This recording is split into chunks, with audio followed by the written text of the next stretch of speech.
Hello everybody, this is Troy. Today we're playing Minecraft, and this is in fact our 10th Minecraft episode. Okay, so today I'm going to explain how to make what I call the improved compact vertical Mobivator. Let me clear out some annoying farm animals first. Okay, let's suppose you have a mob elevator coming from, say, down here somewhere. And you're on your way up, then you enter. In this case, I just alternated ladders with water source blocks. You could make it all source blocks. Ideally, you would put signs instead of ladders because things like to get hung on the edges. But you come up here and you find an area that you would like to add to your mob. Thank you. Add to your mob system. Let's say you've got some spawning paths designed with water channels, and you want to mix it in as you go on up.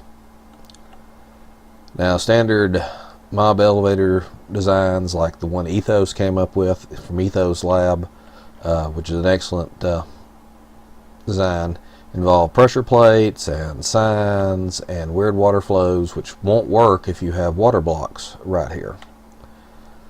So let's see.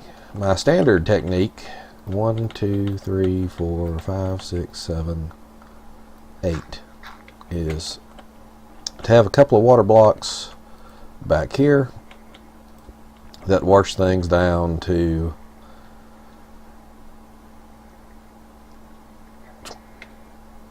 this area here.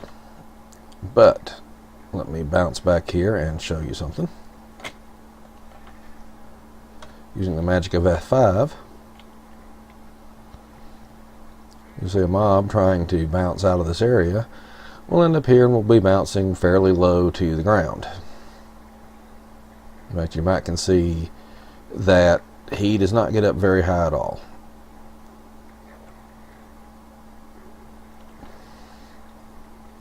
However, and eventually we're going to put some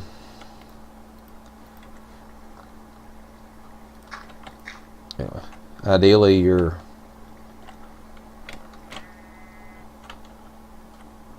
tower will continue on up, so there would be water up here, perhaps right here, depending on how you design this. But you want something which does not interfere with the flow of your water coming up and down.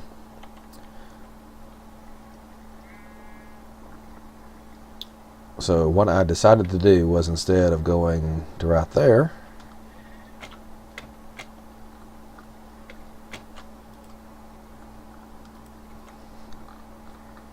instead go in 7 blocks, and instead add some water thusly.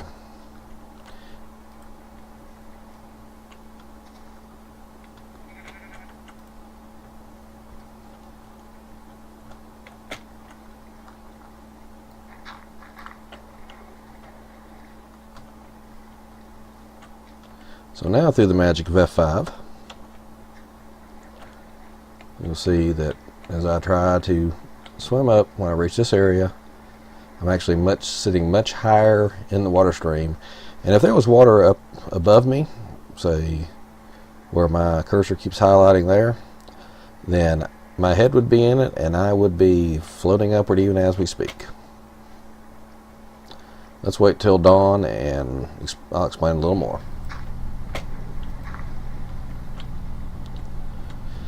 Okay, I had to temporarily block off some water so I could properly place the signs. But we have a sign there, we have a sign here on top of that sign, a sign here on top of that sign, a sign over here, and finally a sign here.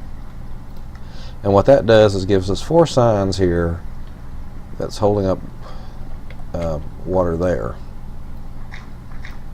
Or rather will here in just a second. Let me go over here and get some water.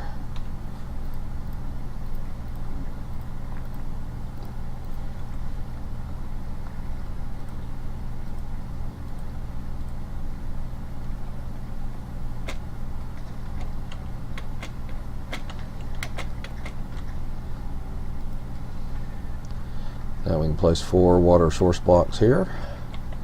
Oops. That was not intentional.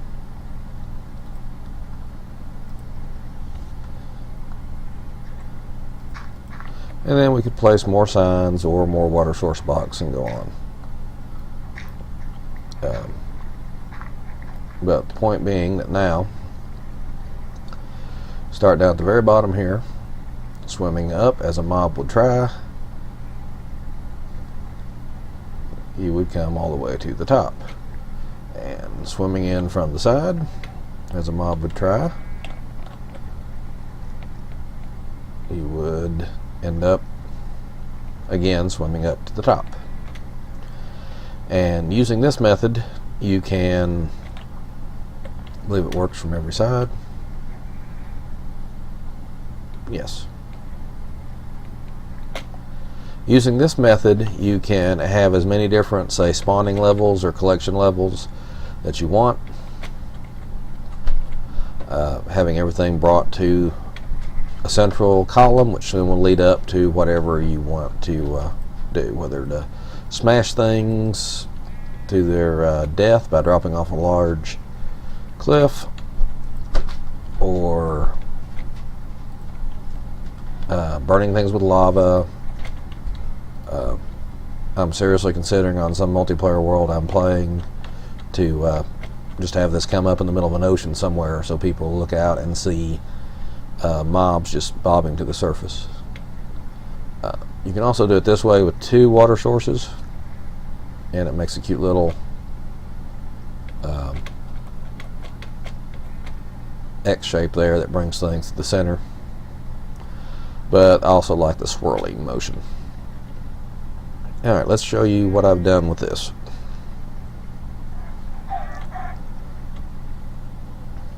Well, I was going to show you what I've done with this, but as you can see, I blocked off this area because actually I discovered that I'd made these spawning areas too close to the surface, and I was too close and monsters weren't spawning when I was up here in my base. So I moved it down to a much lower level, and I have yet to make multiple spawning areas again.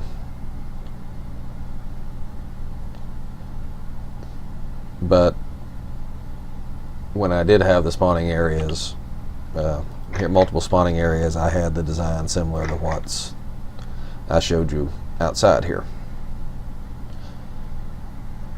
And like I said, this works for the aggressive mobs. The skeletons, zombies, and creepers are as tall as the player character, so they work just fine. Spiders will splash around for a while till another creature comes from below and knocks them up, or 2 or more bounce off each other and decide to climb the walls to get up into the next level of water. It does not work well at all for the shorter mobs, the passive mobs, the sheep, cows, pigs, chickens, wolves. They will just kind of float around here until they despawn. For those, you need a different design like the original Mobivator. But this is good for having multiple spawning levels underground. All tied in together, one central shaft leading up to whatever you want to do. In fact, let me show you what I've been doing here lately. The central shaft comes up here, where they drift along, and they're joined by a tower on the surface, and brings things down into the lava.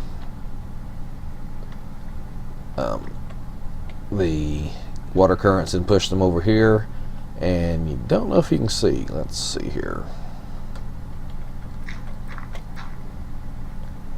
The water currents push them into this cactus. So any mobs that are not killed by the lava, say a pig, wolf, chicken, will slide over here and be pushed up against this cactus, and almost always dies.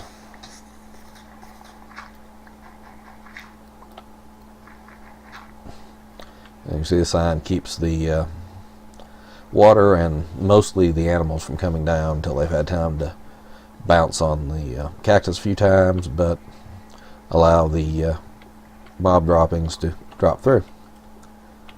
And in fact, I've gathered quite a bit of mob droppings. Let's go outside and check the tower itself out. And first half of the video, you noticed I showed you the wonderful vertical integration from underground, and now I'll show you what I did above ground, because halfway through doing the vertical integration I got bored and decided to go above ground. This is a well lit spawning area like I've shown you before. Passive mobs spawn up here and then they fall down there where they are joined by the aggressive mobs coming from underneath. These cactuses here, and I know the proper plural of cactus is cacti, I just like calling them cactuses, are actually here because I was having trouble with spiders climbing up. Ha ha ha. Dang it. And dang it. Don't let me come after you.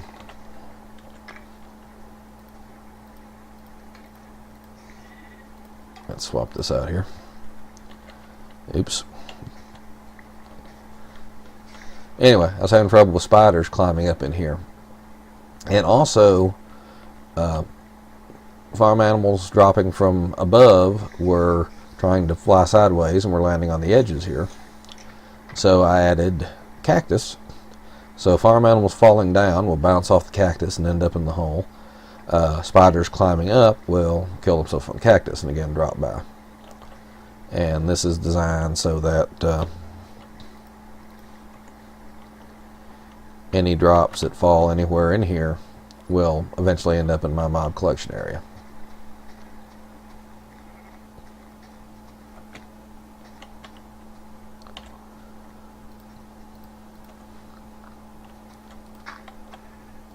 And for no particular reason, this continues up several levels.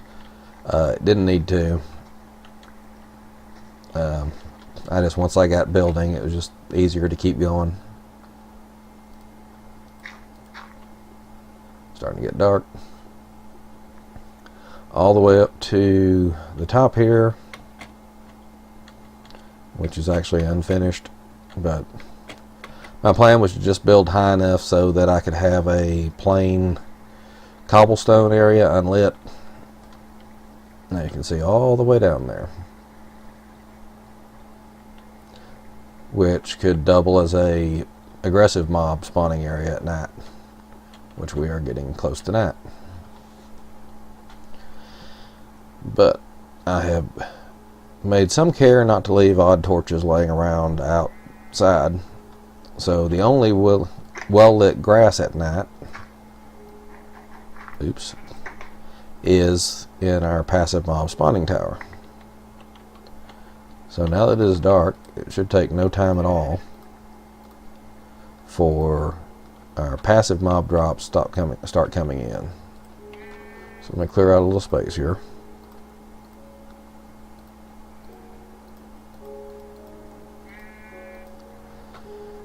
And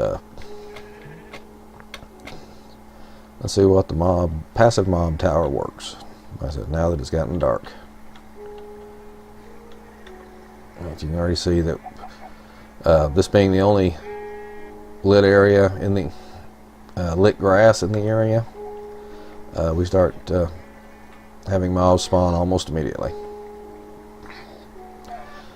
And of course the unlit area up above and around the outsides also have us some aggressive mobs.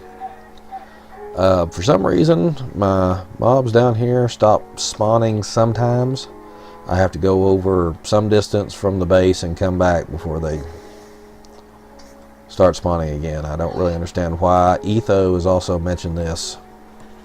Something to do with the code. He thinks Notch may have changed it so that mob spawning, mob grinding, things like this don't work as well.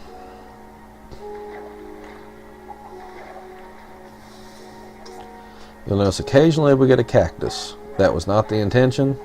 The cactus is just there to kill the spiders and other things coming. But having an extra cactus every now and again is not really a bad thing. So in just those few seconds, we've already had 5 leathers, a cactus, 2 gunpowder, and 3 feathers. Okay, now you can see a chicken being killed.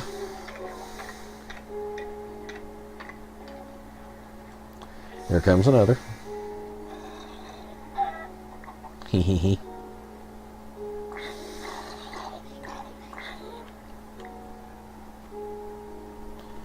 Get another view of this up here.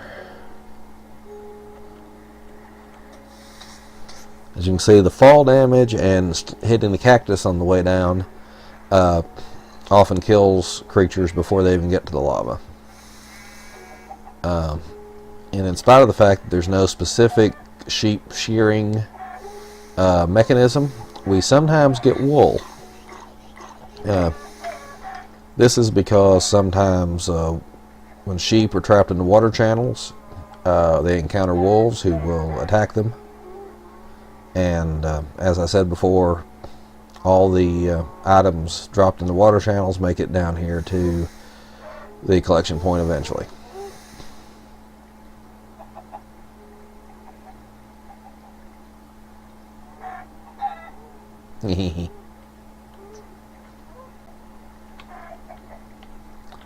And I just like sitting here watching things burn.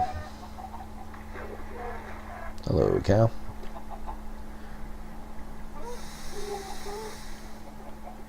So, anyway, like I said, this tower doesn't need to be nearly as tall. A single level with grass on it would probably suffice. With another higher level for the aggressive mobs. So, as I said, I went to all that trouble developing hello, Mr. Spider. As I said, the spiders will get stuck for a while until they try to climb up or another mob jumps into them. Hello.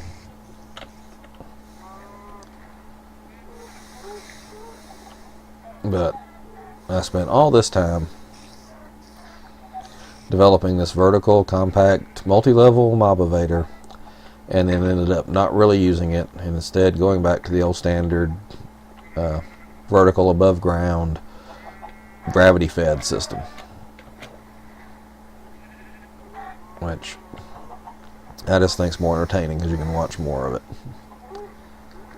Anyway, so here we are, Minecraft video number 10. Actually, it's Minecraft video number 20 or so, I'd say, because about half the Minecraft videos I create, I never finished polishing up enough to where I think they're useful to anybody, so I never release them. This is also video capture software about number 8 or 10. Kept trying different software, each with its own problems. Video editing software number 8 or 10. Microphone number 2 or 3, I think. Microphone extension cable number 2. By the way, I get so much uncooked. Sometimes I get cooked pork chops when they fall through the lava just right. Otherwise, I get raw pork chops. I have so many raw pork chops that I installed an incinerator here to help get rid of them. And I also had some lava here, a little trench of lava lighting up, kind of a tribute to Good from his 404 challenge. He likes to make little lava trenches along the wall to light up things. But when I was messing with our Mob Loot collection system here, I accidentally let some water out and it turned the lava into obsidian. And so, too bad for that. And here we have, yes, cooked pork chop.